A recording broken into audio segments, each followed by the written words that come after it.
having no idea what money is to making your first good amount of money. I mean, that $25,000 check was a real thing. When I did NACA and I made all that money from them schools, and then they took all that money out my check for taxes, and I was like, wait, what? Who? Why? First lesson of taxes. Yeah, what's going on? Why? What the? These are all things that become educational,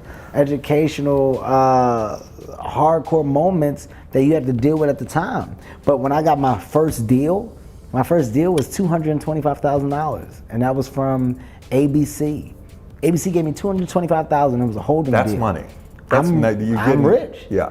I'm about to buy. I'm buy my mama a house and a car. Got to get my brother a house. Because it's one check. Yeah, but I'm getting a lot of houses. This is how you think. You bought I don't know your no watch. better. You bought your first watch. Yeah, you got a watch.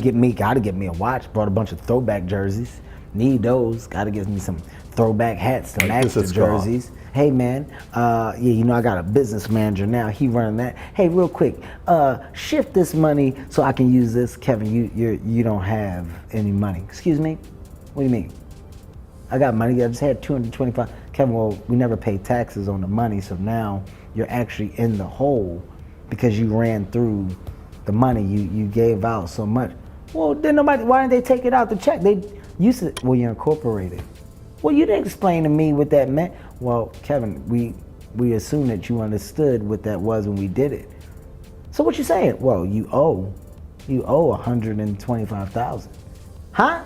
And they're saying that you never paid on the other money that you made from previous pilots and television gigs. So I ended up being in a hole. What year is this? This is 05? This is, when did I do Grown Little Man? That was when I was at my brokest point, 09. This is 09. 09, that's when everything hit the fan. I owed the government an absurd amount of money. I was like, what? I don't understand what happened to the money that I had. I looked up, I couldn't even tell you where it went. Where is it? I just remember seeing a bunch of jerseys. That's 9 years ago. Yeah. Unbelievable. And I remember saying, I said, man, if you give me a second chance, give me a second chance. You gotta think, this was the movies I had. I did Soul Plane at the time. I had some TV shows. I had like my Scary Movie 3s, 4s. I had all of this stuff, but I didn't pay tax. Nobody told me. I didn't understand. You've already done all these things, and nobody told. I knew nothing. So I ended up owing like $500,000. It was like a weird number. And I was like, yo, I said, give me a second shot. I said, it'll never happen again. I remember I said, it'll never happen again. I learned my lesson. I just got to figure out how to recover. And that's when I went back to the heavy stand-up grind, had some popularity. I had a little bit of recognition with my face. People would go, oh, that's the guy. So I started doing comedy clubs. I started selling out comedy clubs. And the business manager I had at the time, I fired. I wanted to understand how to control my money, deal with my money, make sure I see my checks, sign all my checks. And I said, I want to take the absolute minimum amount for myself, and everything else, I'm just going to put in an account. I'm going to call it a tax account. And until I get that number back, plus a percentage on top of it, I'm going to live off of that minimum amount. You made that decision at that time. I had no choice, yes. And then once I got out the hole in like a year and a half, got out the hole from all the comedy clubs.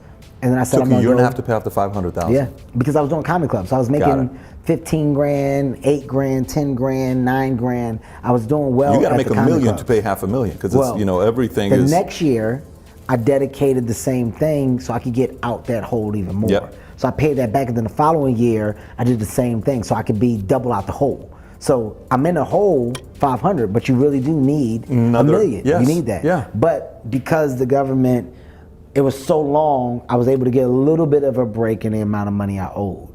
So I settled for a less amount. It was still a chunky amount, but I ended up paying probably like $700 total to get out. Taxes, man. This is one of the things that we talk about all the time as a music artist, as any type of entrepreneur, bro. This is one of them things that so many people run into problems with when we first starting off. And it's really for obvious reasons, but now that we got social media, bro, we can learn from everybody's mistakes. Sometimes it turns into this fear-based thing, which we don't really want to move with fear. It's a thing, man. We got to handle our taxes. So we gonna go ahead and dig a little deeper on this topic, so make sure y'all go ahead and stay tuned for the entire video. Let's get it. What's good? I'm an independent artist by the name Timeless Rock with TR Mentality, man. And before we get into the video, y'all.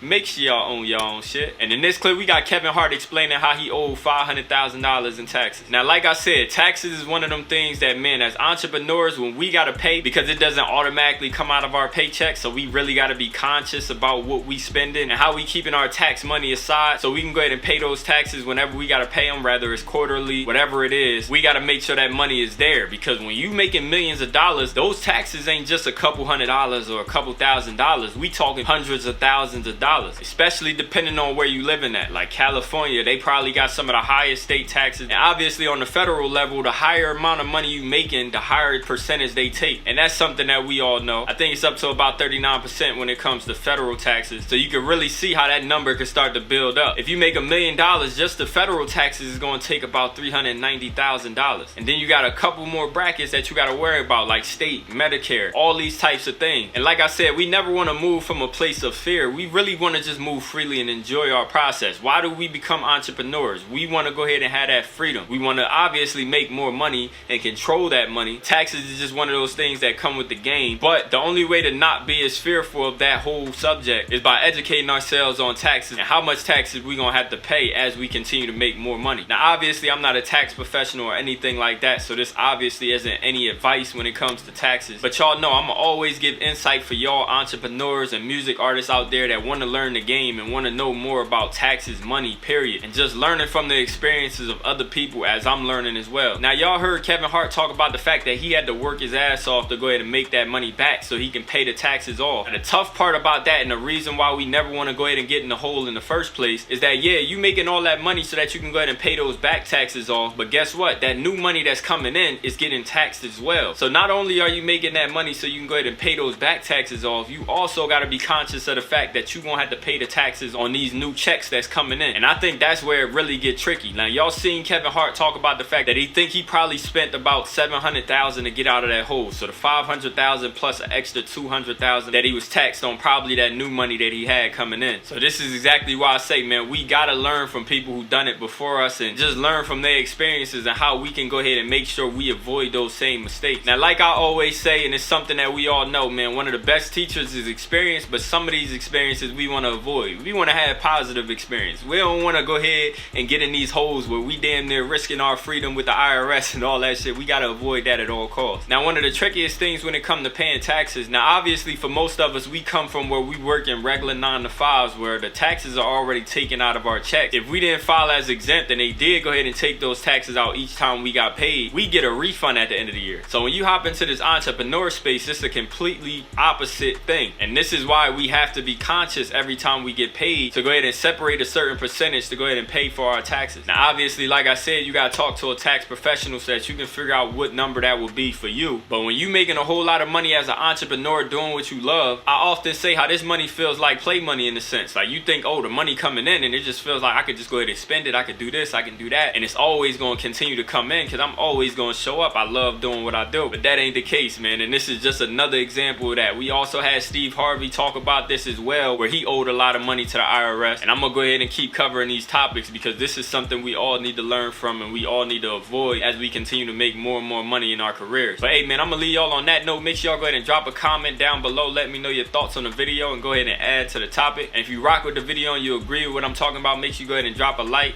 and if you're new to the channel, go ahead and subscribe. I'm out of here, man. My heart burning for the moon, and I never thought I'd wait. Now you saying that I'm fake. Guess it's part of me that favor being late to get you mad till you drinking Ace. And I don't want them in my business, I'ma set it straight.